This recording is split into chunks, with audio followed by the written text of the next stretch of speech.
नमस्कार मित्रांनो, आणीबाणीच्या तरतुदी हे नवं चॅप्टर आता आपल्याला सुरू करायचं आहे. आणीबाणी ज्याला इंग्लिशमध्ये म्हणतात इमर्जन्सी. इमर्जन्सीच्या म्हणजे आणीबाणीच्या तरतुदी आहेत घटनेच्या भाग 18 मध्ये. भाग 18 10 अधिक 8 18. कलम क्रमांक आहेत 352 ते 360. म्हणजे किती कलम? 352 53 54 55 56 57 आणि 58. ठीक, 7 कलम आहेत. 352 ते 360 पाठ असलं पाहिजे. देशामध्ये उद्भवणाऱ्या विशेष परिस्थितीला हाताळण्यासाठी आणीबाणीच्या तरतुदी आहेत. की प्रत्येक वेळी देशामध्ये सगळंच आलबेल चाललेलं आहे असं होऊ शकत नाही. भविष्यामध्ये किंवा कधीही अशी परिस्थिती येऊ शकते, असं संकट येऊ शकतं, असे प्रॉब्लेम्स फेस करू शकतो देश की जिथे सगळ्या देशाने एकत्र येऊन म्हणा किंवा काही ठिकाणी विशेष कलम लावून विशेष परिस्थिती हाताळण्यासाठी विशेष कायदे करून किंवा राज्यांचे किंवा नागरिकांचे अधिकार कमी करून त्या संकटाला एकत्रितरित्या एक्सेप्शनली अपवादात्मक परिस्थितीत तोंड देणं गरजेचं भासू शकतं. अशा अपवादात्मक स्थितीशी लढण्यासाठी त्याच्यातनं मार्ग काढण्यासाठी म्हणून आणीबाणीच्या तरतुदी या आहेत. जवळपास सर्वच देशांमध्ये आणीबाणीच्या तरतुदी सापडतात. ओके, आता आपल्याला माहिती आहे की भारतीय संघराज्य जे आहे म्हणजे फेडरेशन आहे, फेडरल स्टेट आहे, काही प्रमाणात केंद्रीभूत आहे. आपण घटनेच्या वैशिष्ट्यांमध्ये बघितलेलं आहे की काही बाबतीत ते केंद्रीभूत आहे आणि काही प्रमाणात फेडरल म्हणजे संघराज्यीय आहे. म्हणजे काय की काही असे अधिकार आहेत की जे काही बाबतीत केंद्राला जास्त अधिकार आहेत तर काही बाबतीत राज्यांना जास्त अधिकार आहेत. ओके, तर थोडाफार बॅलन्स आहे. मात्र जेव्हा आणीबाणीची परिस्थिती येते, मराठीतल्या काही स्पेलिंग मिस्टेक्स आहेत त्यांच्याकडे दुर्लक्ष करा. आणीबाणीच्या काळामध्ये हे पूर्णपणे केंद्रीभूत होतं. नॉर्मल कंडिशनमध्ये भारतीय संघराज्य हे थोडं बॅलन्स आहे. डेफिनेटली ते थोडं केंद्रीकरणाकडे झुकणार आहे, पण तरी सुद्धा बऱ्यापैकी बॅलन्स आहे. पण इमर्जन्सीच्या काळात आणीबाणीच्या काळात ते पूर्णतः केंद्रीभूत होतं. म्हणजे जास्तीत जास्त पॉवर्स, जास्तीत जास्त अधिकार हे कोणाकडे केंद्रीभूत होतात, कॉन्सन्ट्रेट होतात तर केंद्राकडे. ओके, सेंट्रल गव्हर्नमेंटकडे. राईट. आता 3 प्रकारच्या आणीबाणी भारतीय राज्यघटनेमध्ये दिलेल्या आहेत आणि ही 3 कलम लक्षात ठेवायची.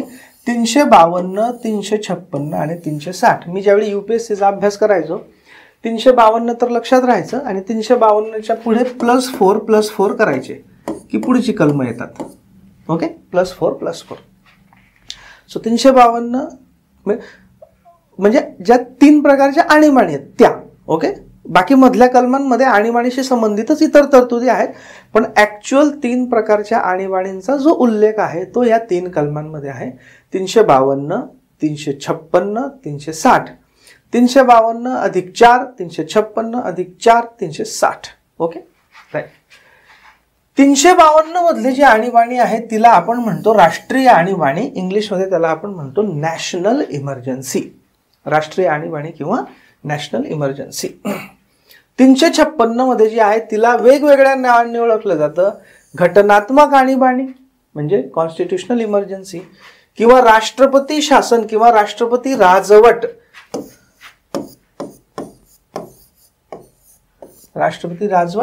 किंवा राज्य आणीबाणी म्हणजे स्टेट इमर्जन्सी. कारण ही इमर्जन्सी जी आहे ही मेनली राज्यांशी संबंधित आहे. राज्यांमध्ये लावली जाणारी, राज्यांवर लादली जाणारी आणीबाणी.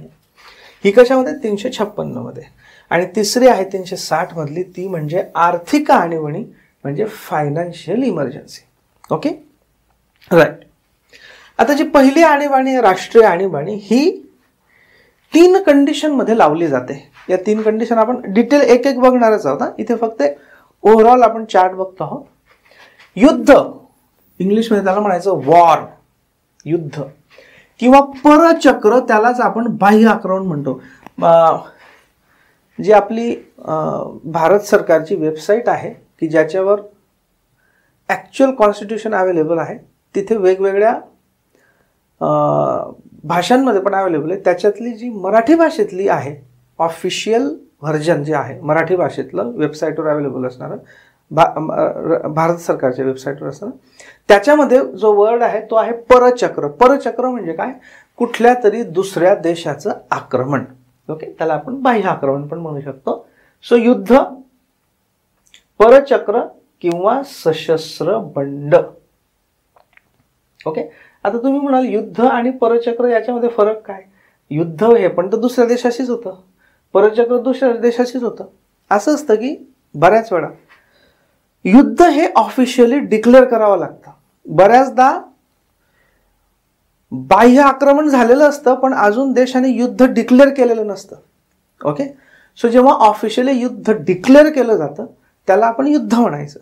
आणि ज्यावेळी ऑफिशियली अजून युद्ध डिक्लेअर केलेलं नाही पण तरी सुद्धा बाह्य आक्रमण झालेलं आहे, त्याचा आपण मुकाबला करतो आहोत, त्याला म्हणायचं परचक्र किंवा बाह्य आक्रमण. ओके, आता हे बाह्य आक्रमण जे असतं, आता युद्ध हे जनरली दुसऱ्या देशाच्या आर्मीशी होतं आणि बाह्य आक्रमण हे प्रत्येक वेळी दुसऱ्या देशाची आर्मीच असेल असं नाही, तर दुसऱ्या देशातले एखाद्या दुसऱ्या म्हणजे आर्मी सोडून इतर कुठल्या तरी ऑर्गनायझेशनने संघटनेने केलेलं आक्रमण सुद्धा असू शकतं. ओके, उदाहरणार्थ ज्यावेळी 1947 मध्ये भारत स्वतंत्र झाला त्यावेळी काश्मीर जो होता हा त्यावेळी काय होतं, चॉईस दिलेले होते सगळ्या संस्थानांना ब्रिटिशांनी की बाबा संस्थानांनी भारतात यायचं असेल तर भारतात या, पाकिस्तानमध्ये जायचं असेल तर पाकिस्तानमध्ये जा, किंवा स्वतंत्र राहायचं असेल तर स्वतंत्र राहा.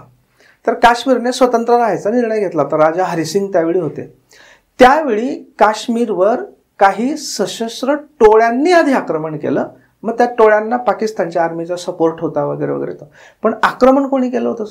अपॅरेंटली त्या टोळ्यांनी. ओके, त्याला आपण बाह्य आक्रमण म्हणू शकतो.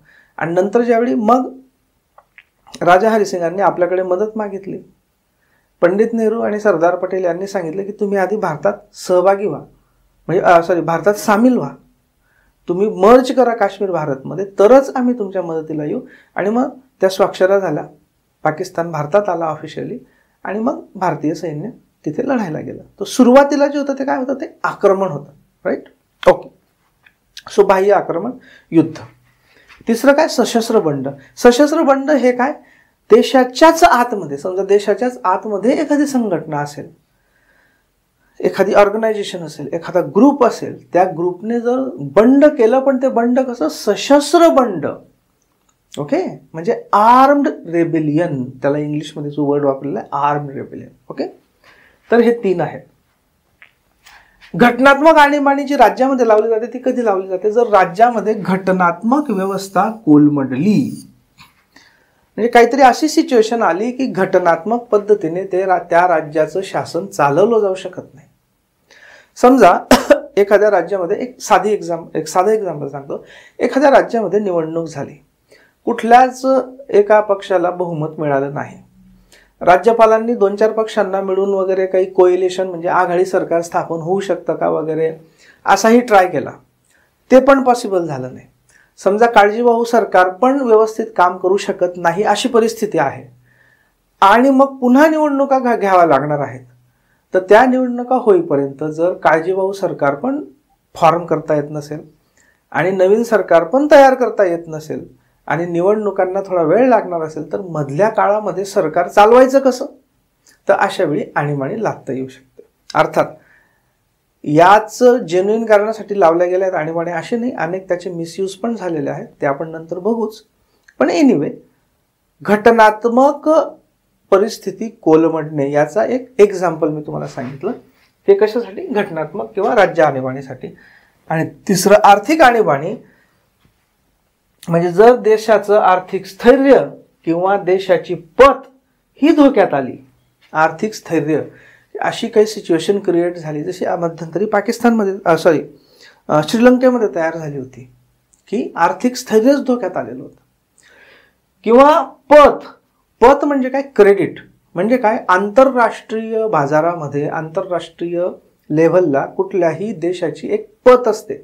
पत किंवा क्रेडिट म्हणजे काय की त्या देशावर इतरांचा असलेला विश्वास, की त्या विश्वासाच्या आधारावर ते त्या देशाला कर्ज देऊ शकतात किंवा मदत देऊ शकतात. पण जर एखाद्या देशामध्ये, समजा आपल्या देशामध्ये अशी परिस्थिती निर्माण झाली की दुसरा कोणी काही आंतरराष्ट्रीय संघटना, IMF सारख्या आंतरराष्ट्रीय नाणेनिधी किंवा वर्ल्ड बँक किंवा इतर देश यांना देशाविषयी भरोसाच उरला नाही आणि त्याच्यामुळे ते कर्ज देणार पण नाहीत, अशा पद्धतीने जर पत विश्वासार्हता धोक्यात येणार असेल तर अशा वेळी आर्थिक आणीबाणी लादली जाऊ शकते. ओके, सो हे 3 प्रकार आहेत आणीबाणीचे, ते लक्षात ठेवा. आता आपण पहिला प्रकार त्याच्यातला बघणार आहोत. पहिला प्रकार म्हणजे राष्ट्रीय आणीबाणी, नॅशनल इमर्जन्सी. ओके, कलम 352 आपण बघितलेला आहे. आता घटनेमध्ये, राज्यघटनेमध्ये खरं तर नॅशनल इमर्जन्सी हा शब्द 352 मध्ये वापरलेला नाही, तो आपण इनफॉर्मली वापरत असतो. ओके, त्याच्यामुळे राज्यघटनेमध्ये नॅशनल इमर्जन्सी असा शब्द नाही. राज्यघटनेमध्ये कलम क्रमांक 352 मध्ये उल्लेख आहे तो म्हणजे प्रोक्लेमेशन ऑफ इमर्जन्सी, आणीबाणीची उद्घोषणा असा शब्द आहे. ओके, बघा हे 352 कलम मी जसे तसे इथे रिप्रोड्यूस केलं आहे. इथे काय शब्द आहेत? प्रोक्लेमेशन ऑफ इमर्जन्सी, आणीबाणीची उद्घोषणा. राष्ट्रीय आणीबाणी किंवा नॅशनल इमर्जन्सी असा शब्द नाही. तर काय, जर प्रेसिडेंटचं म्हणजे राष्ट्रपतीचं असं समाधान झालं किंवा राष्ट्रपतींना खात्री पटली, प्रेसिडेंट इज सॅटिस्फाईड दॅट ग्रेव इमर्जन्सी एक्झिस्ट. ग्रेव म्हणजे गंभीर, गंभीर आणीबाणीची परिस्थिती निर्माण झालेली आहे की ज्याच्यामुळे सिक्युरिटी ऑफ इंडिया, भारताची सुरक्षितता संपूर्ण देशाची किंवा any part of the territory किंवा भारताच्या राज्य क्षेत्रातल्या कुठल्याही एका भागाची सुरक्षितता ही थ्रेटन्ड, धोक्यात आलेली असेल. कशामुळे? बाय वॉर, म्हणजे काय? युद्ध. एक्सटर्नल ॲग्रेशन म्हणजे काय? बाह्य आक्रमण किंवा परचक्र. Or armed rebellion. ऑर म्हणजे या तिघांपैकी कुठलंही. आयदर वॉर युद्ध किंवा बघा इथे पण ऑर आहे. एक्सटर्नल ॲग्रेशन म्हणजे परचक्र किंवा बाह्य आक्रमण, ऑर किंवा सशस्त्र बंड. याच्याने जर धोक्यात आली असेल तर राष्ट्रपती आणीबाणी लागू करू शकतात.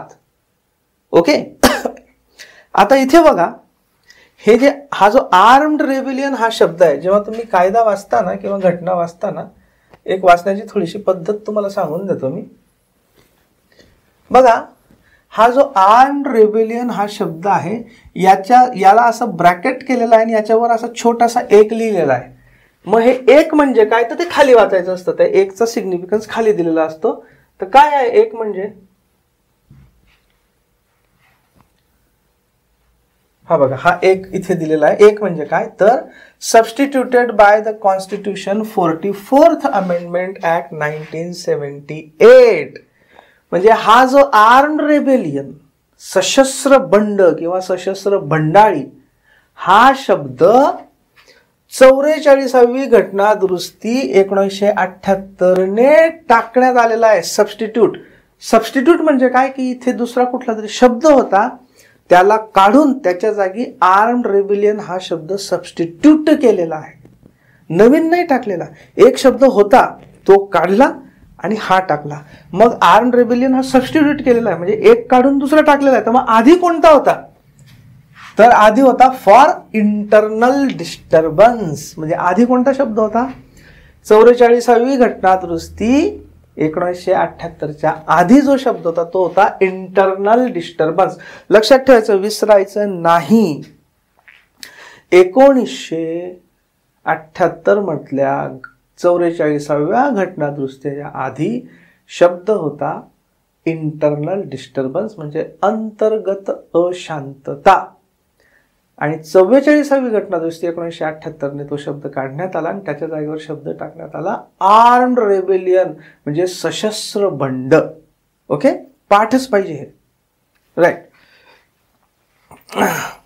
ठीक आहे. ओके, सो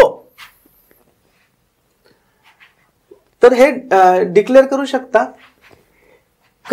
कुठे डिक्लेअर करू शकतात? In respect of the whole of India, म्हणजे संपूर्ण भारतात, व्होल ऑफ इंडिया म्हणजे संपूर्ण देशामध्ये, किंवा of such part of the territory thereof as may be specified in the proclamation, किंवा म्हणजे ही जी राष्ट्रीय आणीबाणी ही संपूर्ण देशासाठी लागू केली जाऊ शकते किंवा देशातल्या एखाद्या भागासाठी लागू केली जाऊ शकते. तसं असेल तर तो कोणत्या भागासाठी लागू केलेली आहे ते त्या आणीबाणीच्या उद्घोषणेमध्ये लिहिलेलं राहील. तर त्या केसमध्ये तेवढ्या भागासाठी म्हणजे संपूर्ण भारतासाठी किंवा काही भागासाठी. ओके, राईट, ठीक आहे. हे आपण बघितलं उद्घोषणेची कारणं कोणती कोणती? वार, युद्ध, एक्सटर्नल ॲग्रेशन, बाह्य आक्रमण किंवा परचक्र आणि आर्म्ड रेबिलियन. Okay okay. आता घटनेमध्ये असं पण लिहिलेलं आहे की वरील या ज्या 3 प्रकारच्या सिच्युएशन्स आहेत, युद्ध, परचक्र किंवा सशस्त्र बंड, या अजून उद्भवलेल्या नाहीत पण उद्भवण्याची पूर्ण शक्यता आहे अशी जरी राष्ट्रपतींची खात्री पटली तरी सुद्धा ते आणीबाणी लागू करू शकतात. म्हणजे युद्ध सुरूच झालं पाहिजे असं नाही, पण युद्ध होण्याची दाट शक्यता आहे. परकीय आक्रमण किंवा परचक्र अजून आलेलं नाही पण परकीय आक्रमण होण्याची शक्यता आहे तरी लागू केली जाऊ शकते. आणि सशस्त्र बंड अजून झालेलं नाही पण होण्याची पूर्ण शक्यता आहे अशी राष्ट्रपतींची खात्री पटली असेल तरी सुद्धा आणीबाणी लागू करता येऊ शकते. याच्यामध्ये जो वर्ड आहे की it may be made before the actual occurrence of war or so and so if president is satisfied that there is imminent danger thereof. म्हणजे काय की प्रत्यक्ष युद्ध, बाह्य आक्रमण, सशस्त्र बंड सुरू झालेलं नाही पण राष्ट्रपतींची खात्री पडलेली आहे की देर इज इमिनंट डेंजर म्हणजे पूर्ण शक्यता आहे, पूर्ण धोका आहे हे होण्याची, तरी राष्ट्रपतींना आणीबाणी लादता येईल. ओके, अजून एक महत्वाची गोष्ट, या ज्या 3 वेगवेगळ्या कारणांसाठी आणीबाणी आहे ही वेगवेगळ्या तिघांसाठी वेगळी वेगळी आणीबाणी एकाच वेळी लावता येऊ शकते. म्हणजे समजा 10 दिवसापूर्वी कुठल्या तरी परकीय देशाशी आपलं युद्ध सुरू झालं आणि म्हणून 10 दिवसापूर्वी युद्ध या बेसिसवर म्हणजे वॉर या बेसिसवर राष्ट्रपतींनी आणीबाणी लावली कलम 352 मध्ये. ठीक आहे, 10 दिवसापूर्वी. आजच्या घडीला समजा आज ते युद्ध तर चालूच आहे पण आतमध्ये सशस्त्र बंड झालं म्हणजे आर्म्ड रेबिलियन. तिसरं कारण, जर सशस्त्र बंड झालं तर ऑलरेडी जरी आणीबाणी चालू आहे तरी प्रेसिडेंट सशस्त्र बंड याच्या अंतर्गत अजून एक आणीबाणीची उद्घोषणा करू शकतात 352 मध्येच. ओके, आणि समजा याच काळात समजा कुठेतरी पाकिस्तान सीमेवर युद्ध चालू होतं, कुठेतरी भारताच्या आतमध्ये सशस्त्र बंड झालं आणि चीनच्या बाजूला कुठेतरी एक्सटर्नल ॲग्रेशन म्हणजे परचक्र आलं अजून 10 दिवसांनी, तर परचक्र या तिसऱ्या कारणाने आणखी वेगळी आणीबाणी 352च्या अंदरच लावता येऊ शकते. ओके, म्हणजे 3 वेगवेगळ्या कारणांसाठी वेगवेगळ्या आणीबाणी एकाच वेळी किंवा दुसरी आणीबाणी ऑलरेडी लागू असताना सुद्धा लावता येऊ शकते. ओके, आणि हे कधी झालेलं आहे? हे 38वी घटनादुरुस्ती 1975 मध्ये हा बदल केला गेलेला आहे. 38वी घटनादुरुस्ती 1975, ज्यावेळी इंदिरा गांधी होत्या आणि इनफॅक्ट नंतर ती आणीबाणी लावली इंदिरा गांधींनी. तर ही 38वी घटनादुरुस्ती 1975 मध्ये हे झालेलं आहे. ओके, आता या 3 कारणांसाठी ज्या आणीबाणी लावल्या जातात यांचं 2 भागांमध्ये वर्गीकरण करता येतं. पहिली जी 2 कारणं आहेत, पहिलं कारण काय? युद्ध, वॉर, आणि बाह्य आक्रमण किंवा परचक्र म्हणजे एक्सटर्नल ॲग्रेशन. या दोन्ही कारणांनी जर ही राष्ट्रीय आणीबाणी लावली तर तिला बाह्य आणीबाणी म्हणतात, एक्सटर्नल इमर्जन्सी. बाह्य आणीबाणी म्हणजे एक्सटर्नल इमर्जन्सी. आणि हे तिसरं कारण आहे कोणतं? सशस्त्र बंड. याच्या आधारावर जर आणीबाणी लावली तर तिला म्हणतात अंतर्गत आणीबाणी, म्हणजे internal emergency. Okay, internal emergency. युद्ध आणि बाह्य आक्रमण, परचक्र. याला बाह्य का म्हणतात? कारण युद्ध हे दुसऱ्या म्हणजे बाह्य देशाशी असतं. परचक्र किंवा बाह्य आक्रमण हे पण बाहेरनं कुठनं तरी होत असतं.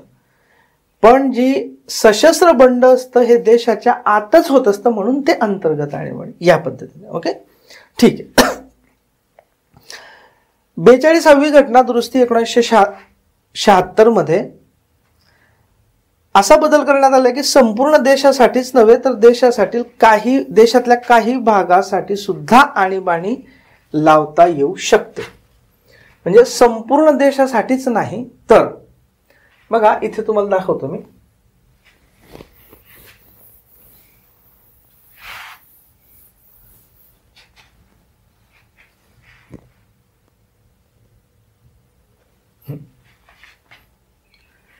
इथे बघा काय लिहिलं, आपण जो मूळ सेक्शन आहे तिथे बघा, in respect of whole India म्हणजे संपूर्ण देश किंवा such part of the territory किंवा काही भाग याच्यात लागू येऊ शकतो.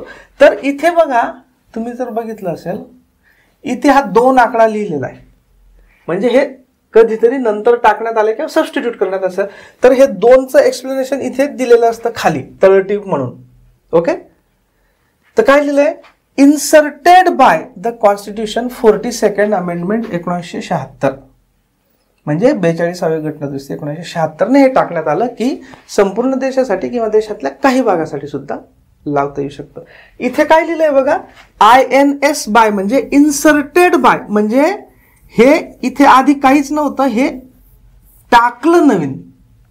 इथे काय होतं, सबस्टिट्यूटेड बाय म्हणजे आधी काहीतरी होतं ते काढलं, नवीन शब्द टाकला.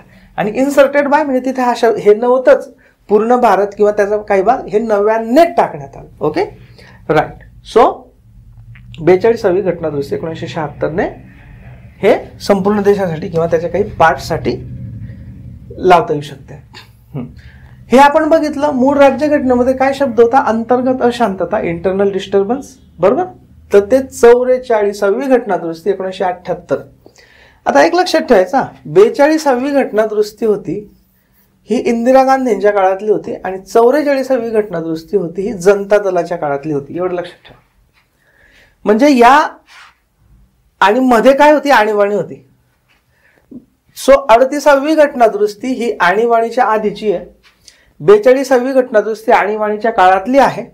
नंतर मध्ये इलेक्शन झाले, इंदिरा गांधींचा आणीबाणीमुळे पूर्ण पराभव झाला, जनता दलाचं सरकार आलं आणि मग जनता दलाने आणीबाणी सारखे त्यावेळच्या आणीबाणीच्या बाबतीत त्यांना जे ऑब्जेक्शन होते ते पुन्हा होऊ नये म्हणून जनता सरकारने 1978 मधल्या 44व्या घटना दुरुस्तीने बरेच बदल राज्यघटनेमध्ये केले. ओके, सो ही हिस्ट्री लक्षात आली तुमच्या की मग तुम्हाला ते अंडरस्टँडिंगला पण सोपं जातं.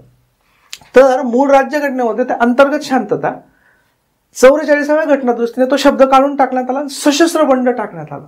याचं कारण काय? याचं कारण असं की अंतर्गत अशांतता या शब्दाचा अर्थ थोडासा वेग आहे. ओके, संदिग्ध आहे. तुम्ही कशालाही आपण अंतर्गत अशांतता म्हणू शकतो, पण सशस्त्र बंड आणि मग अंतर्गत एखादा शब्द जर वेग असला, संदिग्ध असला तर त्याचे काहीही अर्थ काढता येऊ शकतात. पण सशस्त्र बंड हा स्पेसिफिक शब्द आहे. सशस्त्र म्हणजे काय? सशस्त्र म्हणजे त्याच्यात शस्त्र इन्व्हॉल्व असली पाहिजे, म्हणजे काहीतरी मारामारी खून खराबा असला पाहिजे. आणि बंड अशांतता म्हणजे काय? नुसतं थोडंफार काहीतरी मोर्चे बिरचे निघाले त्याला पण आपण अशांतता म्हणू शकतो. पण बंड म्हणजे काय? बंड म्हणजे एखाद्या गोष्टीच्या विरुद्ध सरळ सरळ उघड काहीतरी बंड झाला पाहिजे, त्याला आपण बंड म्हणू शकतो. सो सशस्त्र आणि बंड या दोन्ही शब्दांचे क्लिअर अर्थ लावता येऊ शकतात, पण अंतर्गत अशांतता याचा काही अर्थ लावता येऊ शकतो. किंबहुना जनता दलाच्या नेत्यांची, त्यावेळच्या विरोधी पक्षांची ओरळच अशी होती की इंदिरा गांधींनी जी 1975 मध्ये आणीबाणी लावली होती ती अंतर्गत अशांतता. त्यावेळी कोणते 3 शब्द होते? वॉर होता, एक्सटर्नल ॲग्रेशन होता आणि तिसरा कोणता होता, इंटरनल डिस्टर्बन्स, अंतर्गत अशांतता. इंदिरा गांधींनी जी हे लावली होती ती अंतर्गत अशांतता या बेसिसवर लावली होती. इनफॅक्ट मी इंटरनेटवरनं हे ओरिजिनल त्यावेळेचं जे आणीबाणीचं नोटिफिकेशन आहे बघा 26 जून 1975. ओके, 26 जून 1975 मध्ये भारत सरकारच्या राजपत्रात हे छापलेलं डिक्लेरेशन आहे बघा. हे बघा, ministry of home affairs, okay, गृह मंत्रालय, नोटिफिकेशन. ओके, 26 जूनचं नोटिफिकेशन आहे बघा. The following proclamation of emergency, आणीबाणीची उद्घोषणा बाय प्रेसिडेंट ऑफ इंडिया. उद्घोषणा कोण करतं? पंतप्रधान नाही करत. पंतप्रधान शिफारस करतात आणि राष्ट्रपती लावतात. Okay, so president of India. Dated 25 जून 1975. म्हणजे आणीबाणी कोणत्या दिवसापासून सुरू झाली होती? 25 जून 1975 पासून, आणि 26च्या गॅझेटमध्ये ती पब्लिश करण्यात आली होती. हे बघा, प्रोक्लेमेशन ऑफ इमर्जन्सी. बघा, फक्त 3 वाक्याचं प्रोक्लेमेशन आहे. In exercise of the power conferred by clause 1 of article 352. म्हणजे घटनेच्या 352व्या कलमानुसार मला जे अधिकार आहेत, राष्ट्रपती म्हणतात असं, मला जे, म्हणजे त्याची ती भाषा असते प्रोक्लेमेशनची, मला जे अधिकार मिळालेले आहेत त्या अधिकारांचा वापर करून मी फखरुद्दीन अली अहमद, त्यावेळेचे राष्ट्रपती, president of India, by this proclamation declare that a grave emergency exist whereby the security of India is threatened. हे सगळे त्या कलमातले शब्द आहेत बघा. बाय, हे बघा हा शब्द येतो इंटरनल डिस्टर्बन्स. ओके, सो हे त्याचं खूप जुनं प्रोक्लेमेशन आहे, त्याच्यामुळे हे बघा हा तो शब्द आहे इंटरनल डिस्टर्बन्स. तर हा अंतर्गत अशांतता, इंटरनल डिस्टर्बन्स हा शब्द वापरून इंदिरा गांधींनी आणीबाणी लावली होती. आणि म्हणून नंतर जनता दलाच्या सरकारने राज्यघटनेमध्ये बदल करून 44वी घटनादुरुस्ती 1978 हा इंटरनल डिस्टर्बन्स हा शब्दच काढून टाकला आणि त्याच्या जागेवर कोणता शब्द टाकला? Armed rebellion. जेणेकरून भविष्यामध्ये कोणालाही इंटरनल डिस्टर्बन्स या संदिग्ध शब्दाचा आधार घेऊन आणीबाणी लादता येऊ नये, हा त्याच्या मागचा उद्देश होता. तर अशा पद्धतीने लॉज, घटना इव्हॉल्व्ह होते, राईट. तर अशा पद्धतीने आपण 352चं बघतो आहोत, इथपर्यंत आलो आहोत. 352 अजून बरंच मोठं आहे, महत्वाचं आहे, याच्यावर प्रश्न विचारले जातात. त्याचा पुढचा भाग आपण पुढच्या व्हिडिओमध्ये बघू. थँक्यू.